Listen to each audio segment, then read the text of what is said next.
So at the last sort of faculty reading a few weeks ago, I read the beginning of my second novel. This is a sort of later in the beginning of the second novel.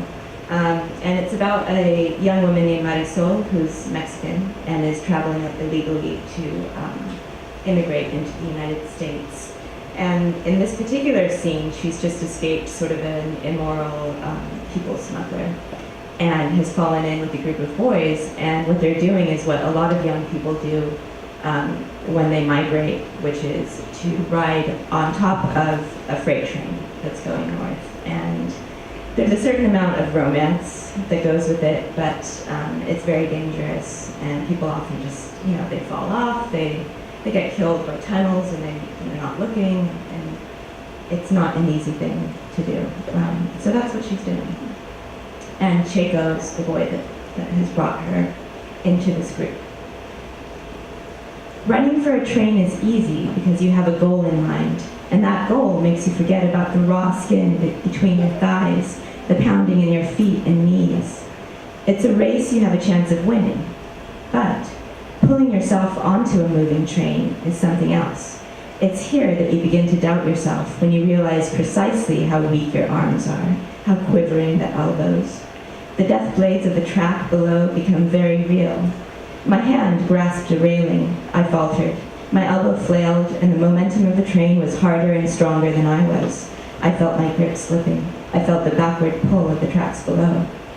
And then I felt Chaco, his arm around my waist, pushing me up and shouting as the train picked up speed.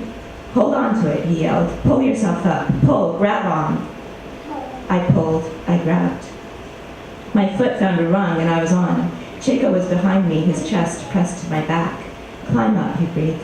We climbed. He hoisted both of us to the roof of the train. "Thank you," I said to Chaco. "You saved me." And he said, "You fall, I fall." I couldn't tell if he was making a promise or stating a fact. He unzipped my backpack and opened a bottle. "Salud," he said, took a sip and passed the water to me. "We'll get stronger stuff than that tonight." As we rode that day, I began to understand the boy man who'd given me a road away from Vaca. The wildness in Chaco's hair was born of the ceaseless wind. His voice, loudest in the day and with no apparent volume control, came from shouting over the rumbling tracks. Everything he said was certain, a pronouncement, because on this train, running beside it, lying flat on top of it, you needed to know exactly what you were doing. And if you didn't know exactly what you were doing, you acted like you did and you hoped you weren't wrong. When you're on a train, on top of a train, only the horizon stands still. Everything else moves forward, forward, forward. Houses, trees, people are gone before they appear. How tired I was of moving forward. How I wanted to rest, to be still, and look at a thing. There's a phrase I've learned since coming to America, one I wish I'd known that day. "So long, suckers." I would have shouted it from the train top through the busy trees to Vaca, to the men, to Manuel and Monterrey. But I didn't know how to say it then.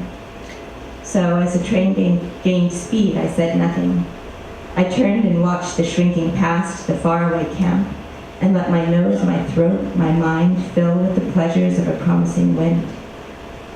Around us were Chaco's friends, the collection of young men and boys who had found each other on this journey.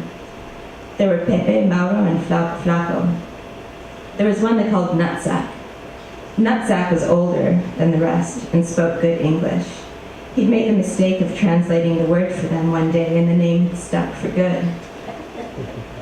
The boys talked about their plans. Plans were very important, and everyone had one. "We're going to be mojados." Flaco threw his fist in the air like being a farmhand was a great adventure. Pepe, who was only 11, was looking for his mother.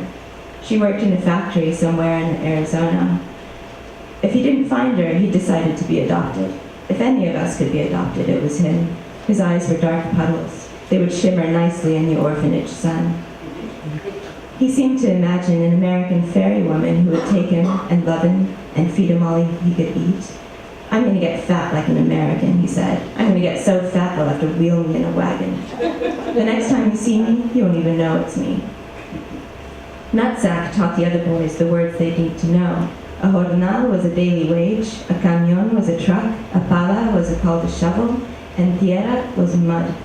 The boys practiced the sounds, stretching their lips around daily wage, laughing at the word mud. Tierra, Nutsack said, mud. The boys slapped their chest and laughed at the sound of it. Mud, mud.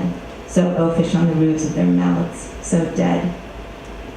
In the afternoon, we grew quiet. We couldn't sleep because sleeping meant falling. But the afternoon was a time to pretend we were somewhere else, to think of home and slip feathers into the cushions of our futures. I started to doze off, and I felt a pinch. How are you? Chaco asked. Okay, I said. These trees are driving me mad. These trees look good on you, he said. He cleared a strand of hair from my mouth. If we had been alone, he would have kissed me. Thank you.